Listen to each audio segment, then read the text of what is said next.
we'll talk about strategic negotiations. Strategic negotiations. Please, everybody say strategic negotiations. One interesting thing is that we all negotiate on a daily basis. And if you really want to move forward in life, if you want to get anything significant, there's no way you will get it without negotiating. You are either negotiating with men or negotiating with God. Even God said in His word, bring forth your strong reasons. If God is asking us to bring forth your strong reasons, how much more men? You have to negotiate. There are some of you who are on a job today, and some of the things that you would have discovered, especially in your workplaces, which has made some people angry with human resource personnel, is that you're on a job, you're probably doing more than some other people that are your colleagues in the office, and eventually you find out that the people who are not doing as much as you're doing are earning more than you do. Have you been in that situation before? But you see, the problem is not the HR, it's not the organization, at least in some cases. The problem is that you got what you negotiated for. And the other person knew how to negotiate better and got a better deal. Which is why some of them would tell you you can't even discuss your payments, because they know that even if you're on the same pay grade, they are not paying you the same thing.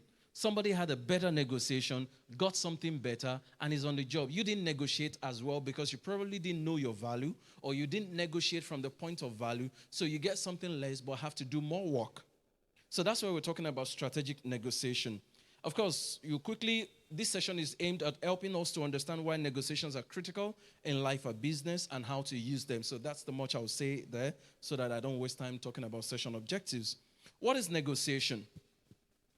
Of course, you should know that it's a structured conversation between two or more parties. You discover that sometimes when you're talking on a daily basis, without being conscious of it, at the end of the day, you'll now be hearing things like, that's fine by me. Oh, okay, that does not work for me. Can we do it this way? But if you look at that conversation very well, you realize that what you have done is negotiation. And there are some people today, the negotiation will come in various forms. You may not be negotiating for a job. You may not be negotiating for a salary. You may be on a job already as a team head, as a team member. You're negotiating more resources for your team, negotiating more resources for your people, or you are negotiating time allotment for whatever it is. And there are some brothers that are negotiating with a sister to please come home with me, be the love of my life. You're looking, take home to mama. Can I please take you to my mom? So that's also a form of negotiation. And when the brother may not look physically on the outside like everything you prayed for, but if he has solid negotiation, just like God said, bring forth your strong reasons, and his reasons are compelling, you eventually say, okay, he has some solid points. I think we should give it a shot.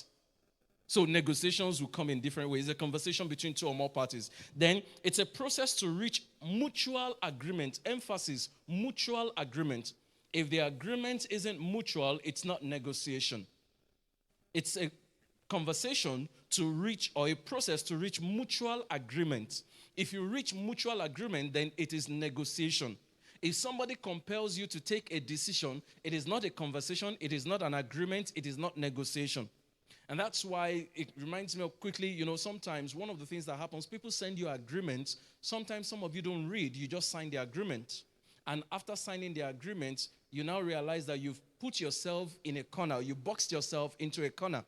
Because you simply signed the agreement thinking it's not going to work. It's not going to amount to anything. You need to read them. I remember years ago, I was living somewhere and we got a house. We had moved in. You know how agents and tenants will ask you to live somewhere. Then they collect money for tenancy agreements. They never bring agreements, but you paid for the agreement. So like 6 months into living in the house, they now finally woke up and brought agreement to me. When I saw the agreement, I'm not a lawyer, even though I wanted to study law. But, I have a bit of it in me. So when I read the agreement, I tore the thing into shreds. When I say tearing it into shreds, I'm not talking about physically tearing it. So I took my pencil and I began to mark all the things that were wrong with the agreement. And I asked him, was it a lawyer who drafted this for you? He said, yes. He said, really? He said, you must think I'm a fool to sign this. And I asked him to check it. It's supposed to be an agreement, not a slave bond. So if you read the things that people are sending to you on a daily basis, whatever doesn't work for you, tell them, sorry, can we work on this? This does not work for me. And I do that all the time. And just yesterday, I was negotiating something again, but we'll come to that. So it's a strategic exchange of value when you're talking about negotiation. A strategic exchange of value. The person you are negotiating with has something to offer. You also have something to offer. So they're not doing you a favor. That's why it's called a negotiation, because you both bring something to the table. When you both do not bring something to the table, if it's just one party that brings something to the table, it can't be called a negotiation. That's a favor, or that's somebody helping you.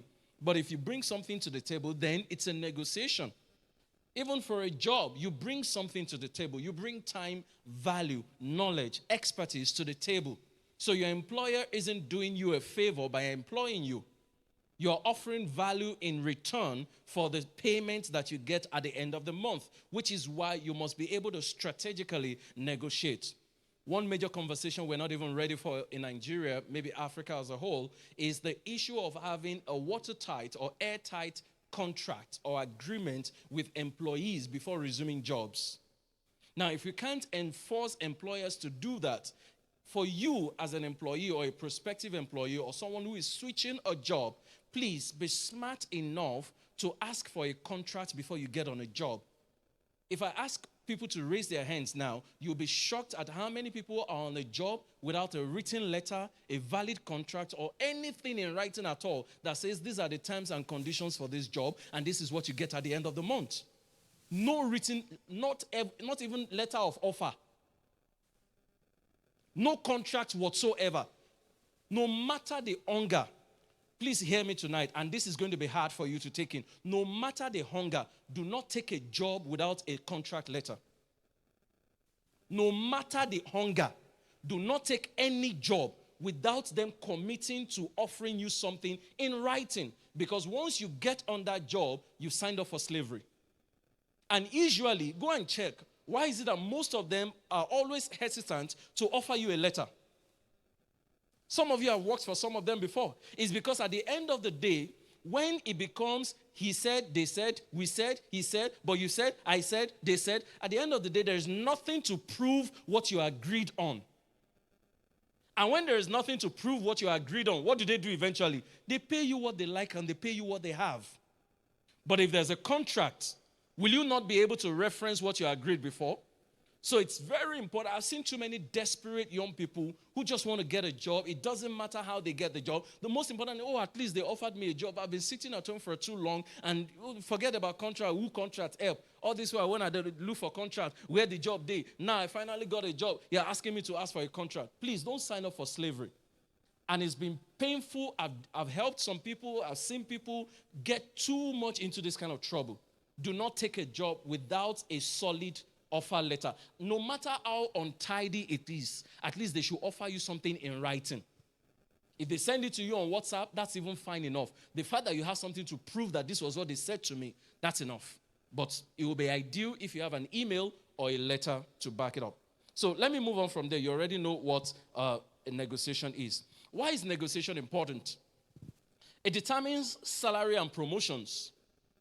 The reason you can't even go back and negotiate promotion is because when you were getting started, there was no contract to begin with. There was no agreement. Sometimes you take a pay cut just because, at least let me have something. But you see, if you're ever going to work with some places and take a pay cut and something like that, you're not taking a pay cut because they're doing you a favor. You're asking for something else in return. Take, for example, do you have an HMO? Are you going to give me an official car? What provisions do you have for healthcare? What do you have in store for this? What is your care package? That kind of a thing. So if there is nothing else and you're simply taking a pay cut, well, I understand that in some cases, maybe if the organization has a name, it may boost your profile to be able to say that I've worked in this organization before. That may be a valid reason at some point to say, okay, I don't mind what else is on board, I'll take it. But make sure that there's something else you are gaining from that negotiation. There must be something else that you get from it. So it determines salary and promotions, then influences contracts and profitability. That is whether you're a business owner or you're an employee, but this particular one now is for business owners. It's a negotiation that determines contracts and profitability. If you don't negotiate at the beginning of an agreement, take for example, you do business with somebody, and you're assuming that because you were there at the beginning, you're going to get 50-50 with the person who brought the idea to you. But the person may have it in mind that he's only going to give you 10%. At the end of the day, business is concluded, money has come in, it gives you 10%, you are angry. Let me ask you a question. Do you have a valid reason to be angry? Do you have a valid reason to be angry? You are only angry on the basis of your own assumption because there was no negotiation. Listen, never be ashamed to negotiate for something you've worked for or something you're going to work for. I've seen people that, even for those of us who are consultants, people want us to come and train and they don't want us to negotiate money. And then they say, just come. I say, it doesn't work like that. There's no such thing as just come. What exactly is on the table? Can you put all your cards on the table? Let me know what is at stake. Somebody else reached out to me, we want you to come and do a training and stuff like that. But you see, I says, okay, so what about payments? He said, usually we do it at the end of the training. I said, no, that's not going to work. You want me to do 3-day training? I'm going to come, I'm going to burn fuel and everything you want to pay. When you rent hotels to do training, do you pay the hotels at the end of the training? When you fly us to locations to come and do training, do you pay the airline at the end of the training? You don't pay airline at the end of the training. You don't pay hotels but it's facilitator that should lanusategun. There are too many things as in the way you're about to say, I come out for ball lawyer. I don't even know what that means, but but when they say I come out for ball lawyer, it's simply saying they want you to take all kind of insults and they make it look like they're the ones doing you a favor. They're not doing you a favor. So I told her, I'm sorry. I don't work like that. I'm going to burn fuel. I travel sometimes so early in the morning, returning late at night, sometimes losing my tires in the middle of the road, and you expect me to just come and not take anything up front? If it works for you, fine. If it doesn't work for you, please, let's have a conversation. And guess what? In less than 10 minutes, they got back to me to say, okay, don't worry. That works for us. We'll pay something up front. But if I don't negotiate, what would have happened? They'll just be looking at me. You've delivered training. And see, I've seen people speaking engagement. This thing, as sweet as it is, I've had people that maybe like 10 years ago have spoken. If they paid me for that speaking engagement, maybe it will be tomorrow. For training. Different. There was one I even took Uber to the place so that I would get there on time and stuff like that. Took Uber to the place, finished my session, took Uber from the place back home. Till today, I've not seen my money. Some years ago, I was in Sokoto, boarded a flight from Sokoto to Lagos, then drove all the way to Ibadan. Then they gave me a check. How much was the check? 5,000 naira. I got back to the Lagos Access Bank PLC. The check bounced. And I flew all the way from where? To Lagos. And then drove down to Ibadan. So your negotiation must be airtight. You don't do it with emotions. You must ask questions up front. Whether it's as a salary earner or as an employee, you're doing business with somebody. Some of you, the reason you have lost your friends is because on the basis of friendship, you started business without solid negotiations. Believing that you're both friends, but nothing in black and white. And then you get into the business. At the end of the day, somebody else spends money as he or she wishes, and then now you're no longer friends. And you're saying he cheated me, he did this. But was there agreement? No agreement. He said, but we had a gentleman. There's no such thing as a gentleman agreement if it is not in black and white. So, determines salary, influences contracts, builds leadership influence. It shapes reputations and opportunities as well. If you negotiate properly, then you don't get what you deserve. You get what you negotiate. Everybody say that with me. You don't get what you deserve. You get what you negotiate. Somebody else can be doing far less than you're doing and be getting much more than you're doing. You get what you negotiate, not what you deserve. If you're hoping that somebody will see your work and pay you what you deserve, you're wasting your time. You're on a long thing. It's only in some corporate organizations and maybe some international organization that there is a pay grade and they follow it strictly. And then maybe in government parastatals as well. That so long as you have certain qualifications and you have been employed, you are paid on the basis of the qualification or on the basis of your grade. But outside of that, it doesn't matter how much you put in. Now, that's the other downside of that one. It doesn't matter which effort you put in or do not put in. So long as you are on that grade, your salary is guaranteed. But the negotiation is outside of such structured systems. You must have something on paper. So where negotiation happens daily, it happens in salary discussions, and that happens all the time. It happens with clients. I think you are ahead of me. I'm currently on, let me see, slide 5. Yeah, okay, now, where negotiations happen daily, salary discussions. And then the second one is client contracts. You're constantly talking to people if you're doing businesses with them. And you notice that sometimes, I remember seeing something online just a few days ago, and it's something that I've also experienced. People invite you to come and work somewhere, and then they tell you, this is really good. They start by saying, we've seen your works online, we see what you're doing, and stuff like that. After telling you we've seen your works online, you now get to the money part. They now say, we are hoping you will do it for free, because, we're going to expose you to the people, and, this set of people, they are solid guys, top notch. It will give you exposure. Is it exposure that pays my bills? Is it exposure that pays my rent or pays the utility? Is it exposure that buys fuel into the car? And actually, from time to time, people try to unlock such, emotional part of you. And let me tell you, let me even give you the red flag. Once somebody starts talking to you, say, okay, in fact, you are even a Christian. I'm a Christian too. Now even RCCG, they go, can you imagine? It's such a small world. I'm even a member of RCCG. He said, you're a pastor? In fact, I'm an ordained pastor too. See how this life works, eh? In fact, the way God works, that's why do you think that God brought a pastor and a pastor together? God wants us to make things easier. Once they start becoming overly friendly, they are coming somewhere. As the Yorubas say, Otim Bankobo. It's a negotiation tactic for them, actually. So you've got to be careful with such people because they know what they're coming to. Please be very, very careful. Somebody tried it with me in January. I said, well, you've tried, but I'm sorry. I'm sorry it can't work. And then when I told her it can't work, then she now offered something, and that was what we went with. People are going to try all sorts with you. In fact, some people's negotiation tactic with you is to tell you, after all, you are just starting out. You should give us this thing and let us help you promote it. As if, even if you are just starting out, those things that you have produced, the services you are about to render, have you not spent money on them? So how can they tell you, after all, you are just starting out? So that's not something you should take. Then vendor pricing, it happens a lot. Project scope and deadlines, if you're managing a project for someone. Then office resources and partnerships. Sometimes, for some of you in some offices, accountants will tell you all departments bring your budget. And when your department brings your budget, then they will now be telling your department, sorry, this your budget is too high and stuff like that. You now have to start negotiating. When an accountant starts making us, don't shout with them. He say, but Shebi, you want something from my department. And then you wonder why we can't help you. And I'm waiting for you. You say, I go later here now. But that's just by the way. But find a way to negotiate and you can get things done. So let's go on. Now, the psychology of negotiation. Most people are emotional before being logical.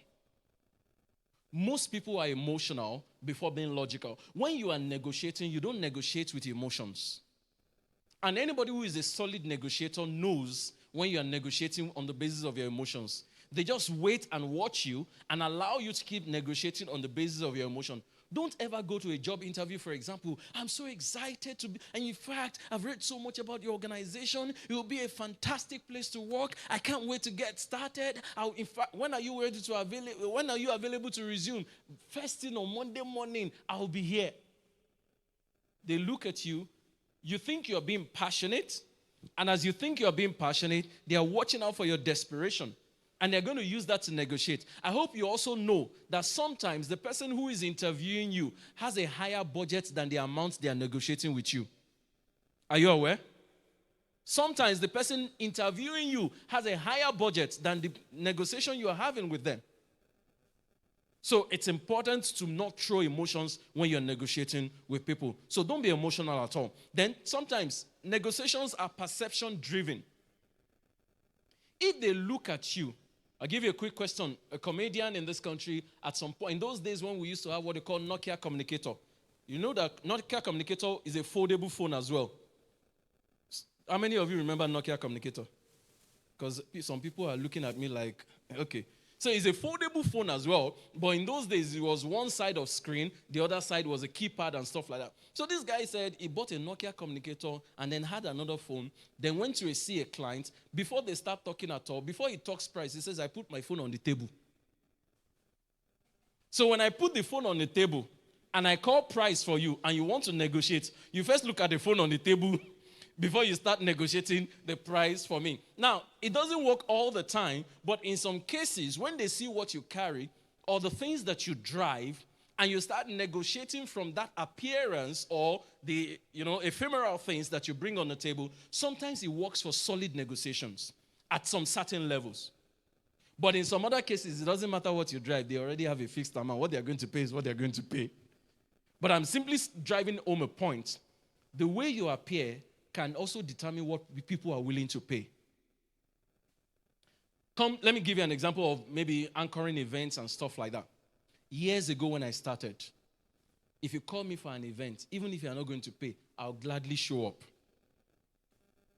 And in those days, it was any event. Then I gradually grew and said, okay, I'm not doing social events again. I'm only doing corporate events. Corporate events, less stressful, good money, and stuff like that. Then at some point, they were only doing 50K. I'll take it. At some point, 100K. I'll take it. I got to a point and said, I'm not interested in this level again. So when they called today and then they want to negotiate, I first of all give you my catalog and say, see all the people that I've anchored events for. If you can pay, we'll talk. If you cannot, I'm sorry, I'm not desperate. Why is that a negotiation strategy for me? It's because the way they see you is the way they will negotiate. And if you show up looking like somebody who is inexperienced, show up looking like somebody who is trying to build a portfolio, show up somebody who, like, please give it to me, at least I need it, it's school fees period, they will negotiate on that basis and pay you peanuts. So you don't negotiate on the basis of your needs. You negotiate on the basis of your value. Is it making sense to you? You don't negotiate on the basis of what? You negotiate on the basis of what? Don't negotiate on the basis of needs, negotiate on the basis of value. Then, influenced by fear and desire. Sometimes you want something so bad, and that's how some people negotiate. Please don't negotiate that way. Then, shaped by confidence and control. Have you ever, some people are any car dealer here, if you want to sell a car, don't make the mistake of allowing a car dealer to offer you a price first. How many of you have tried to sell your car before and they offered you a price? You almost felt like taking a broom and pursuing them out of your house. Those guys, is a psychology. First of all, they look at you, they think you're desperate, you need this car to go off quickly, and you're not sure how much to sell it, you're not sure how much it's worth and all of that. And the moment you start acting like, oh, you're not sure, you're desperate to convince them that the car is in good condition, they just look at you, they understand your desperation, they just meet you halfway. Not even close to 70% of what you're hoping for. They just meet you halfway. And once they give a particular price, I've noticed the trend. Whatever price the first person gives, the second person coming is the same price or they even go lower. So make sure that you are confident and you are in charge when you are negotiating, because your confidence alone is a negotiation strategy. There is an amount that people will want to pay when they see you, when you show up looking good. I'm not talking about flashy or flamboyant, but looking confident and really good. There's an amount they cannot offer you because they themselves will tell themselves, it looks like this thing is too small. We can't offer this person this amount. But if you dress shabbily and you're looking flustered, okay, they feel like they are doing you a favor and then they offer you anything. Emotional intelligence in negotiation. You must be self-aware. When we talk about self-aware, of course, meaning you know yourself. You understand what works for you. You understand what doesn't work for you. You understand your triggers. And whether you like it or not, in almost every negotiation, emotional intelligence comes to play. That's how you can negotiate something. At the point of negotiating, it looks like you've gotten a good deal. Only until when the negotiation is over, you now start feeling bad. Oh, I didn't negotiate well. I could have asked for more. How many of you have negotiated something and you felt like you could have asked for more? Sometimes it starts with not even knowing who you are. That's why you are asking for anything that's on the table, you will take it. But if you know yourself, then you would ask for even much more. And sometimes on table, maybe at interview tables, for example, you see that one of the interviewers would be asking or will be wondering, does this person not know how valuable he or she is? How can you be asking for this little? So they know your own value, but you don't seem to know your own value. So self-awareness is very important. Then the next one is self-regulation. What do we mean by self-regulation when you are negotiating? Don't show desperation. Don't show desperation. Anytime you are negotiating, whether it's business you are negotiating, whether it's a job you are negotiating, don't show desperation. Be calm, be confident, ask questions. Do more of asking questions than talking. Because the moment you keep talking and talking and talking and talking, I'll just let you talk if I'm the one negotiating with you. When you're done talking, I'll use your own words against you. That's how negotiation works in a lot of places. So instead of just talking and talking and talking and saying to them your family history, things they don't need to know, which they will now use against you, just ask questions. If it's a job, take for example, what's the work culture of your organization? What's your value as an organization? I went to your website, I saw your core values, but what's your real value? What's your motivation as an organization? Ask questions. And then when they're asking you questions too, be ready to answer questions too, to show that you also bring value on board. Then social awareness. When we talk about social awareness, do you even understand what's going on in the industry if you're negotiating anything? Do you understand what is do you have any up-to-date information? Are you asking questions? Are you relating with people? Because if you're going to negotiate and you're not socially aware and people are negotiating with you, you take, for example, some negotiations don't take place in a structured environment. Some negotiations don't take place in the office. Some of them don't take place in business. They just bring you to a restaurant. They ask you, meet me at Sheraton. Let's have lunch. Let's have dinner. And then you're talking. You don't know that you're already negotiating. But from the conversation you've had, from the way you eat the dinner, you don't know that in those places you use your cutlery. You don't throw everything away. You put the knife on your left. You put the knife on your right. You put the fork on your left. And then you use your napkin. You just went there and represented your village people as they are in the dinner. They look at you and after the dinner and say, oh, thank you very much. It was a pleasure meeting you. We'll get back to you. Once you hear, we'll get back to you.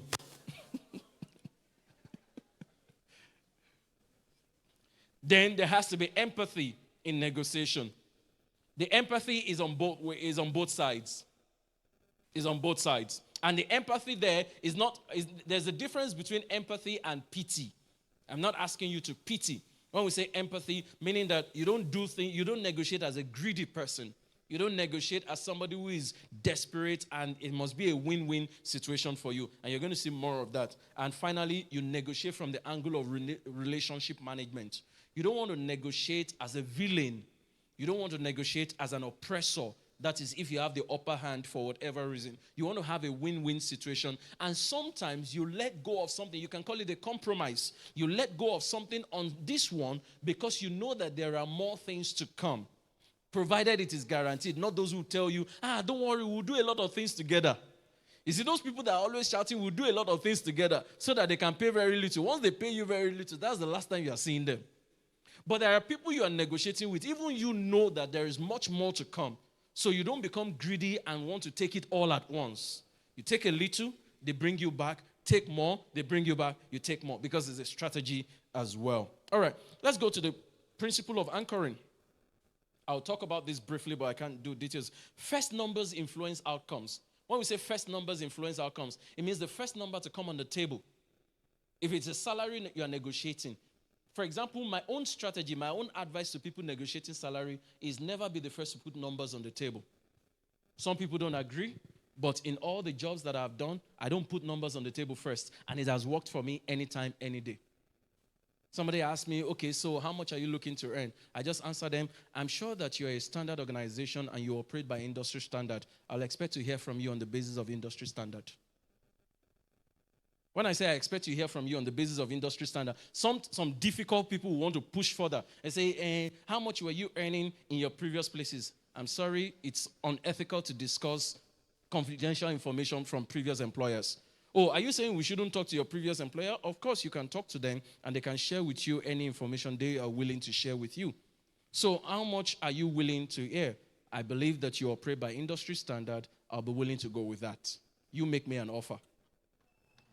That's for me. That's how I don't do, because if you put a number on the table and it's anywhere below what they were planning to offer you, that's what they're going to go with.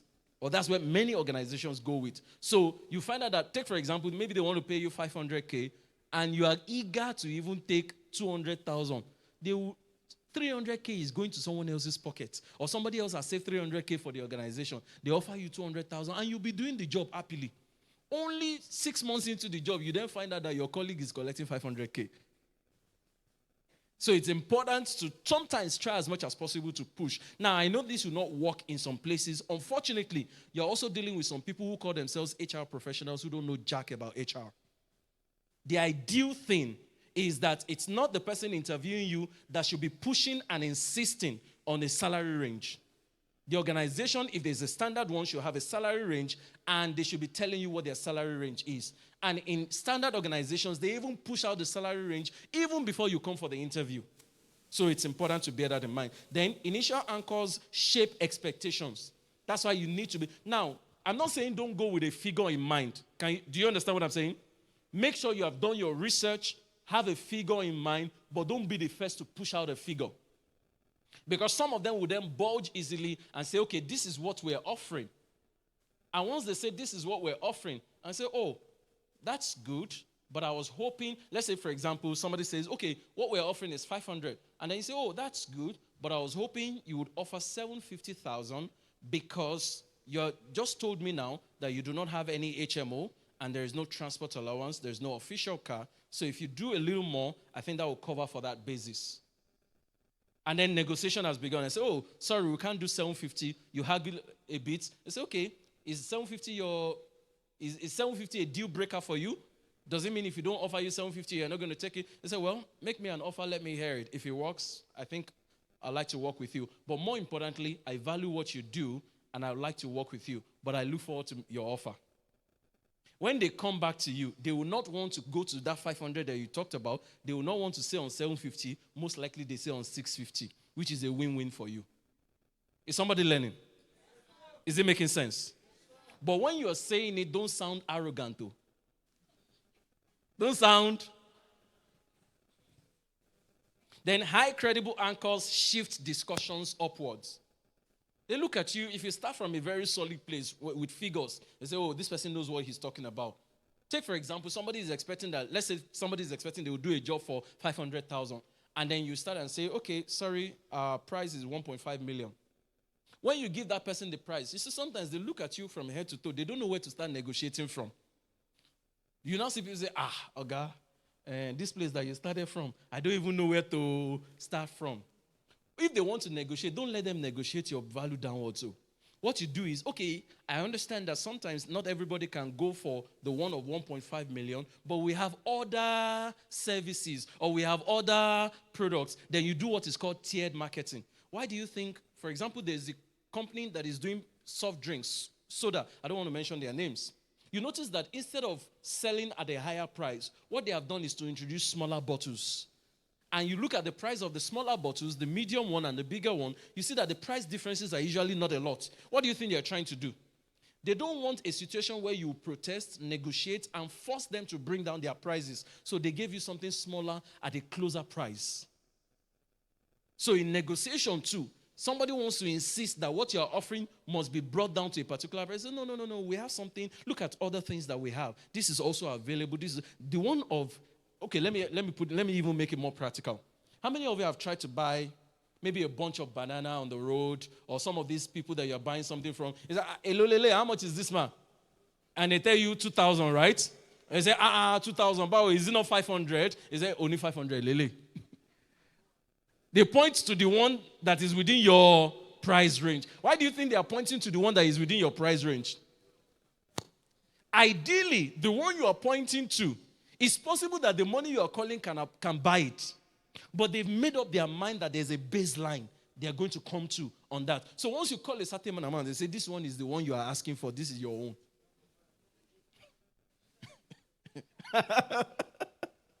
So it's important to have an anchor. All right, next slide. BATNA, your real power. BATNA means best alternative to negotiated agreement. BATNA means what? Best alternative to negotiated agreement. Now, so that you're not rigid. Sometimes things don't always go exactly as you expect it. There can be, for you to have a win-win situation, you don't want to negotiate and maintain a stand such that you lose completely. So you ask questions. If they don't give me what I want, or if I don't get what I want, what is my alternative? So you have another plan in mind, which is why when you are negotiating, you don't stay fixed on figures, for example. You stay open. You say, this is the range that I'm expecting, but I'm open to hearing from you. And when they come back, most likely they will offer you something within your range. When we say range, take for example, if you're offering a salary, with salary, please never be specific. Give a salary range. When you give a salary range, the minimum ever that you accept is what will be the lowest. Then the highest you think you can possibly maximize. So take for example, you're talking to them and say, I'll be open for something between 500 to 750. Because this is not available and this is what I'm also bringing on board. So when they come back to you, they will not go below your range. And some people are very funny. They will still want to, they want to try one more time. But if it works for you, fine. If it doesn't work for you, you are the one that knows whether if you reject this one, you go back home and drink Gary, or if you reject it, you have something to fall back on. There are jobs I don't reject because I know if I reject, I'll ask myself, okay, if I reject this one now, what am I even doing at home? But there are some others I will clearly decline that at this level, I can't work at this level anymore. So please apply wisdom. That's what I'm saying. Know your alternatives. Never negotiate without options. If somebody talks to you, that's why you shouldn't talk too much as well. When you're talking and they realize that you don't have options, then they box you into a corner. And some of them will put it in your face. They say, after all, this is the only one that is on ground for you. You don't have options. That's why somebody calls you, for example, for a service and say, what are you doing? I don't say I'm not doing anything. I'm doing nothing. I say, okay, so this thing is coming up, and are you available for this and stuff like that? I'm not. Please, let me check my calendar. Once you immediately say you are available, and let me tell you why, you're not also trying to form. Please learn from me. You're not actually trying to form. The moment you immediately say, oh, I'm available, and they offer you something, some of them are not ready to pay. They get you to commit to the time, to the date. Then a better offer comes. You can't take it. Because you've committed to them, even though it's a verbal commitment. It happened to me a while back. I committed to somebody who was going to pay some peanuts for a 2-day training. And unfortunately, after committing to him, another person now came. And what he was going to pay me for a 2-day training, somebody else was going to pay me to speak for just 2 hours, 3 days a week. Did you get what I just said? What he was going to pay me for a 2-day training, somebody else wanted to pay me for just 2 hours. And the person wanted me to speak 3 times in the same week, meaning that he's going to pay me 3 times more. And I had already committed to this person. And of course, you have to honor your agreement. So I had to find other people to go and take that one. Then me, I tearfully, you know the verse of scripture that says, they that go forth bearing precious seeds. Sorry, how did he even say it? They that go forth weeping, bearing precious seeds, shall doubtless come back. But you first of all weep first. So make sure that you have alternatives. Then never negotiate without options. Then power comes from choices. Power comes from choices. When people see that you have choices, it's easier to negotiate. When they see that you don't have choices, then it's difficult to negotiate. But even when you don't have choices, especially I'm coming back to those who are looking for jobs, don't ever go for a job acting like you don't have a choice. Never. If you ever go for a job interview, showing up, talking as if you don't have a choice, as if they don't give you that job that day, you are going to die the following day. Once you start acting like that, they will end up using you as a slave. And I'm saying it again, if you have taken a job before, you have already made that mistake without asking for a contract or letter. They say, when can you resume? Tell them, I resume when I have my contract letter. They say, resume first. I say, I'm sure you can send me an email. Please note that asking you to resume is also a trap.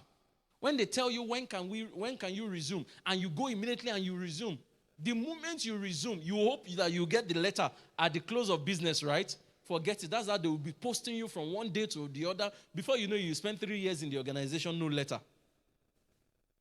The next time anybody tells you, when can you resume? As soon as I see my offer letter signed, either by email or a physical letter. You don't see a letter, don't resume. I know what I'm saying to you now is hard. And I know some of you will not accept it. I know you will still go and take up the job without a letter. But when you start crying, we will just offer you tissue and say, Pele, yeah. Those employers, they are wicked. But inside me, I say, but I told you now.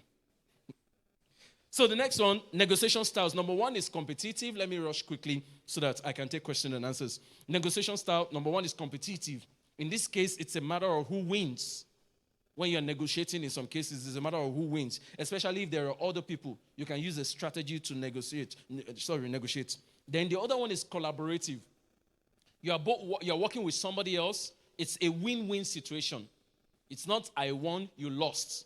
It's at the end, what you want when negotiating in some cases is that I got something that I wanted and you got what you want as well.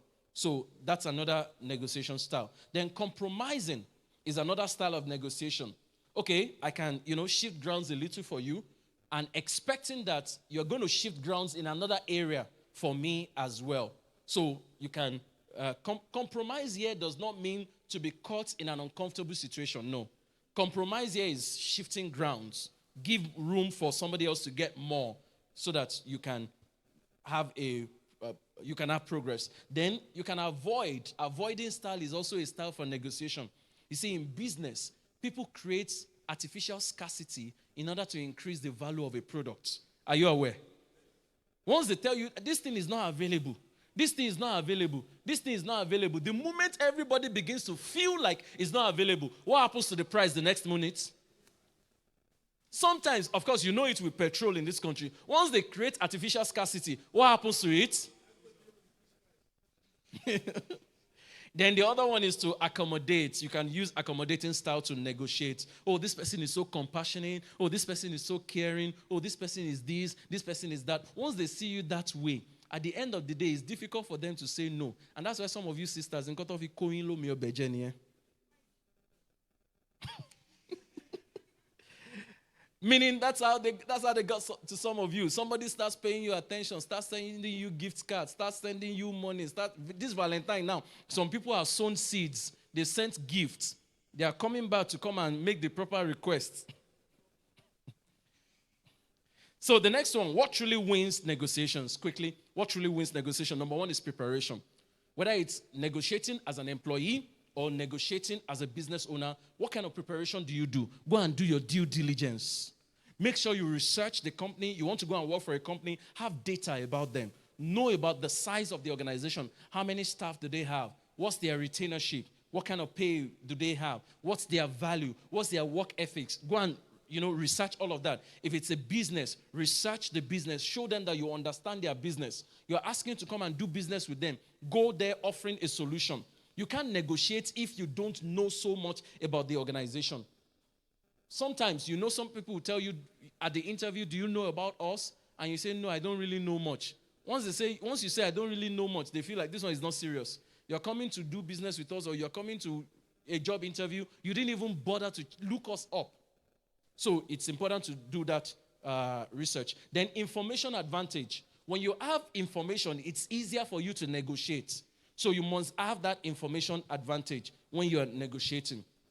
Oh, for example, in buying things, somebody tells you, oh, this thing is 10 million. You say, really? But I have another offer for 8 million. Why are you saying it's 10 million? They say, go and buy. They say, I'm serious. I have an offer for, and then sometimes some people will deliberately call in your presence. They say, how much did you call that thing again? And then the person says 8 million. Once they hear that, then they become weak. It's difficult for them to now stand on their. So information advantage is important. Then emotional control. We talked about this emotion. When you are negotiating with anybody, don't show your emotions. Don't show your emotions. Once you show too much emotions, you are losing that conversation already. You are losing that negotiation already. Now, sisters should not overuse this one now.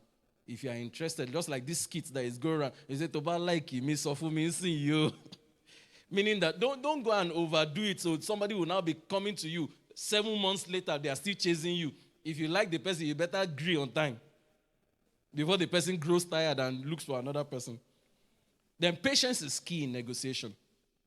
Patience is key. Especially some things fluctuate. There are some things that are not fixed. They are seasonal. So patience is key in negotiation. Be patient when you are don't be in a hurry to arrive at a conclusion.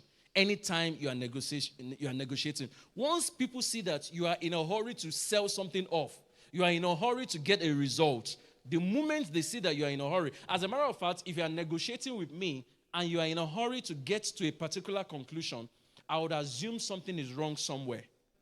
I would also assume that you're trying to sell something bad to me. If it's a product, if it's a deal, I would also assume that there's something shady. Why are you in a hurry to seal off this deal? If you have the time, somebody recommended a series, and I saw a bit of it. It's called Startup. And it was a series on Netflix called Startup, the American version.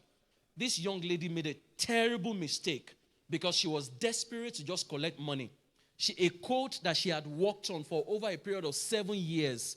She was in a hurry to sign a deal. They told her, just sign here and everything is sorted. And she didn't think twice. She didn't even ask her lawyers to check the agreement. She just signed. As soon as she signed, in less than a week, they first of all told her partners that started the stuff with her, those ones have to go. She's the only one that has to remain. Under 3 months, they told her herself, sorry, you are not the owner of the company. And they moved her out of the company. A company that she started, wrote the entire code over a period of 7 years. She lost it just like that. The fact that you started it does not mean that you will keep it. If you are desperate. In America, in Silicon Valley, there's something they call hostile takeover. And when they talk about hostile takeover, it means that you're coming to us to ask for money. You had better read the fine print. They call it the fine print. The T's and C's. Don't do it by yourself. Ask a lawyer to check. Tell them, shred this document into pieces. Look for all the loopholes before you sign any agreement with anybody. Sometimes because people are desperate for money, they say, let me collect the money first. We'll deal with the others later. By the time you've collected the money, you signed over your company. So don't be desperate. Then, clear objectives. Have your clear. Let's go. Golden rule of strategic negotiation. Don't negotiate without clarity. I'll just read through this one. Don't negotiate without clarity. And don't negotiate without data. Have data. It's your anchor. When you are negotiating, this is what is available, this is what I've done, this is what the market survey says. And you're not just saying this is what the market survey says. You are saying according to your crediting responsible organization. For example, in Nigeria, National Bureau of Statistics and stuff like that. For example, somebody was saying, oh, Nigeria, we just keep borrowing and borrowing and borrowing. Why are we borrowing? This country is terrible. And some of the people who are saying that don't know jargons. They don't know jack about the economy. There is something that is called debt to GDP ratio. There's something called debt to reserve ratio. Don't let me confuse you. Don't worry. But it simply means, in summary, that the reason they keep borrowing us is that they've seen that we have the capacity to pay back. That's why they keep borrowing us. So don't negotiate without a walk-away point. Meaning that before you come to the negotiating table, what am I going away with? So that's very important. I'll skip some things. Let me just go on towards the end. Okay. Because of my time, let me just go towards the end. Common mistakes in negotiating. That's slide 28 for media. Slide 28. Common negotiation mistakes. Number one, talking too much. Some people talk too much. I've said it earlier. Instead of talking, you should be asking questions. Then, accepting first offer quickly. Why are you in a hurry to accept the first offer? They made you an offer, you didn't even think about it, you didn't even say, okay, on what basis are you? Is this the industry standard? And this is what we're offering, and what you're offering is too small compared to what I'm offering, the value I'm bringing on board. Don't accept the first offer too quickly. Then emotional reactions. You say, I've not gotten a job for 5 years. This is the first job they are offering me. You say I should not take it. Would they not say it's village? Whether it's business too, don't jump. Then failing to document agreements. Once you are dealing with anybody that is unwilling to send you messages, as in written messages, either as email, text messages, WhatsApp, all they ever want to do is say, no, don't worry, let's just talk in person. There's something fishy somewhere. And then you have a conversation. See, the moment you have phone calls with some people, if it's a job, if it's a business, send them a message and say, I'm sending you this message because I hope that this captures our conversation. Then, number one, we said. Number two, we said. Number three, we said. Number four, we said. Send it to the person. Can you confirm that this captures the conversation we've just had? When you now send it to them to say, can you confirm that this captures the conversation we've just had? They must say yes, or okay, or true. If they do not respond to in any way, don't deal with that person. That person is a scam. no matter how sincere they appear. And guess what? If all they give is a thumbs up, there's a precedence with a case in Canada where a man just gave a thumbs up and wanted to deny that he didn't. The court ruled that he gave a thumbs up, and that means consent. So when you are using emoji on WhatsApp, you better be careful what are doing thumbs up to. Then, the negotiator's mindset. I'll take this and I have to stop here. I'm sorry because there's no more time. I have to stop here. Calm confidence. It's important. You need to stay calm.